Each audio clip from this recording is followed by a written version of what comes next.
بسم اللہ الرحمن الرحیم وبہ نستعین ومن تبعہم بإحسان الی یوم الدین۔ آج ہمارے خلاصہ قرآن کریم فرقان حمید کا چھٹا لیکچر ہے۔ اس کے اندر ہم سورۃ سبا کے حوالے سے گفتگو کریں گے۔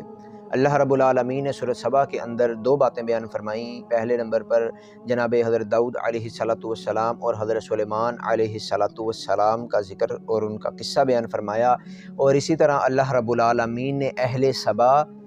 ان کے حالات و واقعات، ان کی غرور و تکبر، ان کی تباہ و بربادی کا سبب اور سارا ماجرا اللہ رب العالمین نے اس سورۃ سبا کے اندر بیان فرمایا۔ اللہ رب العالمین نے سورۃ سبا کی ابتدا حمد اپنی تعریف کے ساتھ کی،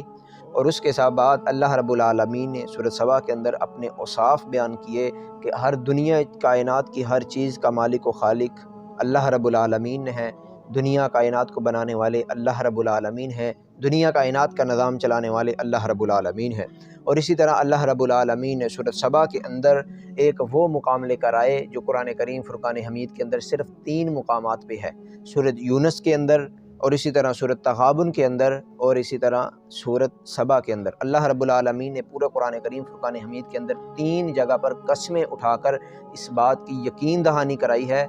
کہ قیامت آئے گی، قیامت آئے گی، مجرموں کے پکڑ کا دن آئے گا، اور نیک لوگوں کو ان کا اچھا اجر، اس کا اچھا صلہ دینے کا دن ضرور آئے گا۔ اور اسی طرح اللہ رب العالمین نے سورۃ سبا کے اندر ابلیس اور اس کے عزم کا ذکر بیان فرمایا کہ ابلیس کون ہے اور اس کا عزم کیا ہے، وہ چاہتا کیا ہے، وہ قیامت تک کیا کرے گا۔ اللہ رب العالمین نے یہ سارا معاملہ بیان فرمایا، اور اسی طرح اللہ رب العالمین نے کافروں کی سرکشی کو بیان فرمایا کہ کافر اپنی سرکشی کے اندر، بغاوت کے اندر کہاں کہاں تک جاتے ہیں، کیا کیا کرتے ہیں۔ اور اسی طرح اللہ رب العالمین نے نبی رحمت صلی اللہ علیہ وسلم کو تسلیاں دی۔ آقا علیہ السلام وادی طائف کے اندر جاتے ہیں، پہاڑ پہ چڑھ کے دعوت دیتے ہیں، اور اسی طرح دیگر مقامات پر آقا علیہ السلام غیر مسلموں کو، کافروں کو دعوت دیتے ہیں، تو آگے سے رزلٹ اچھے نہیں آتے، آگے سے تکلیف ملتی ہے، مصیبت ملتی ہے، پریشانی ملتی ہے، لوگ دھتکارتے ہیں، گالیاں دیتے ہیں، انگلیاں اٹھاتے ہیں، پتھر برساتے ہیں۔ تو اللہ رب العالمین نے آقا علیہ السلام کو تسلیاں دیں اور ہمیں بھی یہ بات سمجھائی، اور آقا علیہ السلام کا صرف کام لوگوں تک پہنچانا ہے۔ اللہ رب العالمین لوگوں کے دلوں کے اندر ڈال کر ان سے بات منوائیں گے، کسی کا یہ کام نہیں ہے۔ آج کے مبلغین بھی، ان کا بھی یہی کام ہے کہ لوگوں تک دین کی بات کو پہنچا دیا جائے۔ آج ہمارا بھی یہ کام نہیں کہ ہم لوگوں تک بات پہنچائیں بھی اور ان سے منوائیں بھی، نہیں، ایسا ہرگز نہیں ہے۔ ہمارا صرف یہ کام ہے کہ ہم لوگوں تک اپنی بات کو پہنچائیں، ماننا نہ ماننا ان کا کام ہے، لوگوں تک بات کو پہنچانا، انہیں سمجھانا، یہ ہماری علماء کی ذمہ داری ہے۔ اور اسی طرح یہاں پر اللہ رب العالمین نے مشرکین سے سوال کیا، مشرکین کو مخاطب کیا، اور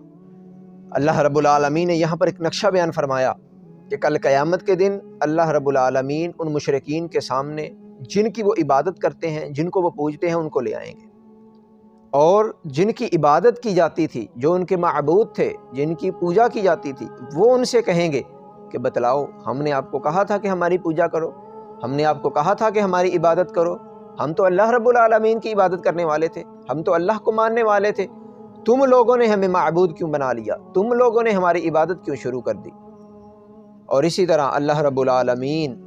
ان کے سامنے یہ سارا معاملہ کھول کے رکھ دیں گے، پھر دودھ کا دودھ اور پانی کا پانی ہو جائے گا، پھر سوائے ندامت، شرمندگی اور افسوس کے انسان کے پاس کچھ نہیں ہوگا۔ اور اسی طرح اللہ رب العالمین نے انہی آیات کریمہ کے اندر نبی رحمت صلی اللہ علیہ وسلم کے حوالے سے ایک معاملہ بیان فرمایا کہ مشرکین آقا علیہ السلام کے پاس آتے اور قیامت کے بارے میں سوال کیا کرتے تھے کہ آپ بتلائیے قیامت کب ہے، تو آقا علیہ السلام فرماتے کہ اس کا علم صرف اللہ رب العالمین کے پاس ہے، تو وہ آقا علیہ السلام کا مذاق اڑایا کرتے تھے۔ آقا علیہ السلام سے کہا کرتے تھے کہ معاذ اللہ، نبی ہیں اور انہیں اس بات کا علم ہی نہیں قیامت کب آئے گی، اور صرف مذاق اڑانے کی غرض سے بار بار آتے، سوال کرتے قیامت کب ہے، کبھی کوئی آتا کبھی کوئی آتا، آقا علیہ السلام سے آ کے سوال کیے جاتے کہ قیامت کب ہے، اور اللہ رب العالمین نے فرمایا کہ لوگو ڈر جاؤ،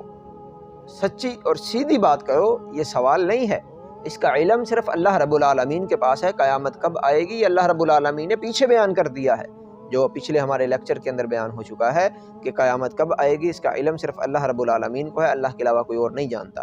اور اسی طرح اللہ رب العالمین نے یہاں پر ایک اور نقطہ سمجھایا، یا ایھا الذین آمنوا اتقوا اللہ وقولوا قولا سدیدا کے اندر اللہ رب العالمین نے پیچھے بیان کیا کہ یہ کتاب سچی ہے، ہدایت والی ہے، صادق کتاب ہے، اس کے اندر حکمت ہے، دانائی ہے، سچائی پر مبنی کتاب ہے۔ اور یہاں پر فرمایا یا ایھا الذین آمنوا اتقوا اللہ وقولوا قولا سدیدا، سیدھی سچی کھری بات کرنی ہے، اس کے اندر کوئی مروڑ، کوئی دو نمبری والی بات نہیں ہونی چاہیے، کہ دو نمبری والا کام نہیں ہونا چاہیے۔ اس سے ہمیں یہ بات سمجھ آئی کہ جہاں پر یہ کتاب سچی ہے وہاں پر سچائی کی دعوت دیتی ہے، سچائی کی تلقین کرتی ہے۔ اگر آج معاشرے کے اندر کوئی بندہ نمازی ہے تو اس کے اوپر بھی یہ فرض ہے کہ وہ لوگوں کو نماز کی دعوت دے،